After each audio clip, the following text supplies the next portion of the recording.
بے شک میرا پروردگار دعا سننے والا ہے۔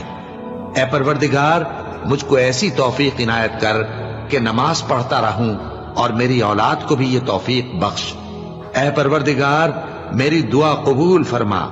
اے پروردگار حساب کتاب کے دن میری اور میرے ماں باپ کی اور مومنوں کی مغفرت کیجو۔ اور مومنوں یہ نہ سمجھنا کہ یہ ظالم جو کام کر رہے ہیں اللہ ان سے بے خبر ہے، وہ ان کو اس دن تک مہلت دے رہا ہے جبکہ دہشت کے سبب آنکھیں پھٹی کی پھٹی رہ جائیں گی اور لوگ سر اٹھائے ہوئے میدان قیامت کی طرف دوڑ رہے ہوں گے، ان کی نگاہیں خود اپنی طرف لوٹ نہ سکیں گی اور ان کے دل مارے خوف کے ہوا ہو رہے ہوں گے۔ اور لوگوں کو اس دن سے آگاہ کر دو جب ان پر عذاب آ جائے گا، تب ظالم لوگ کہیں گے کہ اے ہمارے پروردگار ہمیں تھوڑی سی مہلت عطا کر تاکہ ہم تیری دعوت توحید قبول کریں